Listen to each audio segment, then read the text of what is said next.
प्राचीन भारत के इतिहास में सभ्यताओं का विकास क्रम कुछ उल्टा रहा है, क्योंकि जिस भूमि पर कभी सिंधु सभ्यता के लोगों ने भव्य नगर और इमारतों में नगरीय जीवन को जिया था, उसी भूमि पर अब वैदिक सभ्यता के लोग ग्रामीण जीवन जी रहे थे।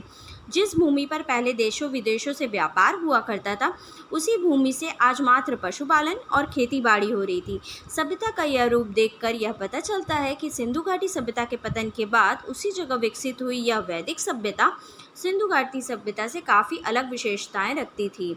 आज से लगभग 4000 साल पहले सिंधु घाटी की सभ्यता, जो कि एक नगरीय सभ्यता थी, वो कुछ प्राकृतिक कारणों की वजह से लुप्त हो गई और उसी के पश्चात इस भूमि पर आर्यों के आगमन की प्रक्रिया शुरू हुई, जिनके द्वारा यहाँ वैदिक सभ्यता की शुरुआत की गई, जो कि एक ग्रामीण सभ्यता थी। हेलो एवरीवन, मैं आकृति अग्रवाल आज आपके सामने एक नया वीडियो लेके आई हूँ। आज के वीडियो में हम बात करेंगे वैदिक सभ्यता के बारे में, जो कि सिंधु घाटी सभ्यता के पतन के बाद हमारी भारत भूमि पर जन्मी। तो चलिए बिना देर के वीडियो को शुरू करते हैं और जानते हैं वैदिक सभ्यता के बारे में डिटेल में। जब सिंधु घाटी की सभ्यता कुदरती ताकत के सामने हार कर समाप्त हो गई, तब भारत के पश्चिमोत्तर क्षेत्र में एक नई सभ्यता दस्तक देने लगी, जो कि सिंधु घाटी सभ्यता से काफ़ी अलग विशेषताएं रखती थी, जिसकी जानकारी हमें वेदों से प्राप्त होती है और इसीलिए इस सभ्यता को वैदिक सभ्यता के नाम से भी जाना जाता है।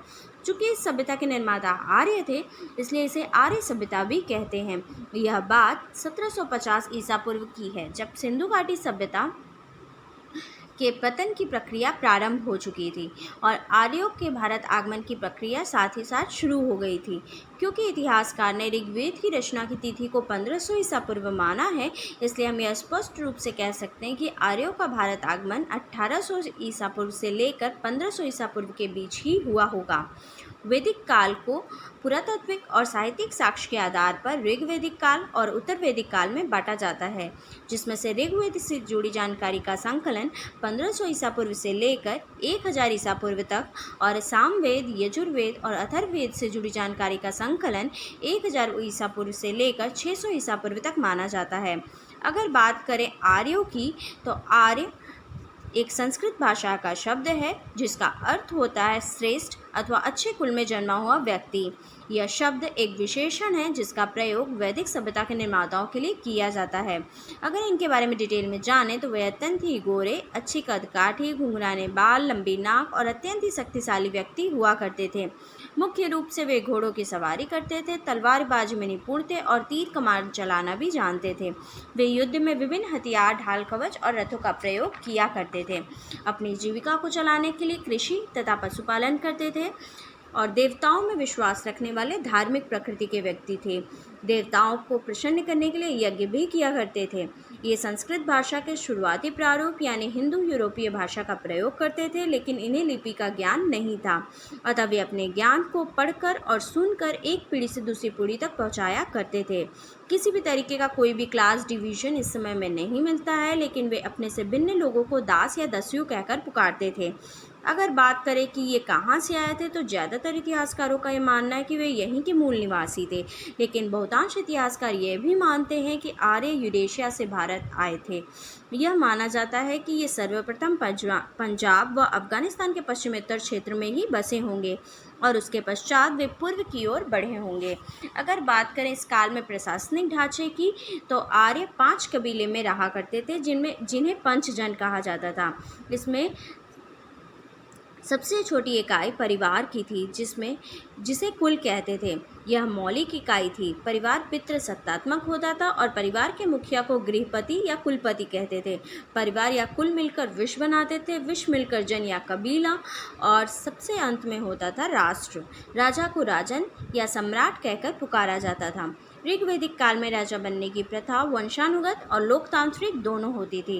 राजा युद्ध का नेतृत्व करता था और उसे कर वसूलने का अधिकार नहीं था। जनता अपनी मर्जी से जो कुछ भी देती थी उसे ही वो स्वीकार करना पड़ता था।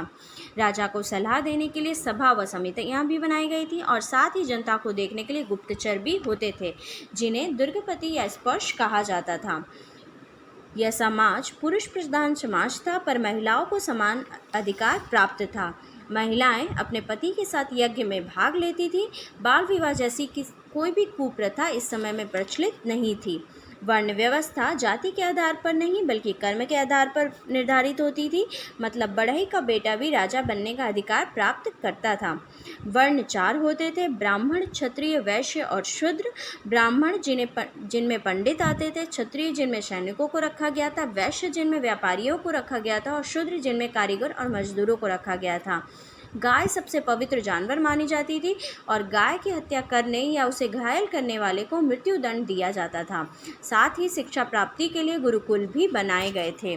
अगर बात करें वैदिक संस्कृति में साहित्यिक पुस्तकों की, तो इस समय 4 साहित्यिक पुस्तकों का उल्लेख मिलता है: वेद, ब्राह्मण, आरण्यका और उपनिषद, जिसमें वेदों की संख्या 4 बताई गई है: ऋग्वेद, सामवेद, यजुर्वेद और अथर्ववेद, जिनमें से ऋग्वेद को संस्कृत भाषा का जनक माना जाता है। यह एक सर्वप्राचीन ग्रंथ है और सर्वप्रमुख गायत्री मंत्र को ऋग्वेद से ही लिया गया है, जो कि सविता यानी सूर्य को समर्पित है। अगर बात करें वैदिक संस्कृति की भारतीय इतिहास में योगदान की, तो 1500 ईसा पूर्व से लेकर 600 ईसा पूर्व तक के 900 सालों के लंबे सफ़र में आर्यों ने भारत के इतिहास में महत्वपूर्ण योगदान दिया है और उनके इस योगदान के साक्ष्य हमें वेद, पुराण और उपनिषदों के माध्यम से मिलते हैं और कुछ पुरातात्विक साक्ष्य भी मिलते हैं जो इस काल का वर्णन करते हैं। आज के वीडियो में बस इतना ही। For more such interesting video, like and subscribe my channel. Thank you. Bye bye.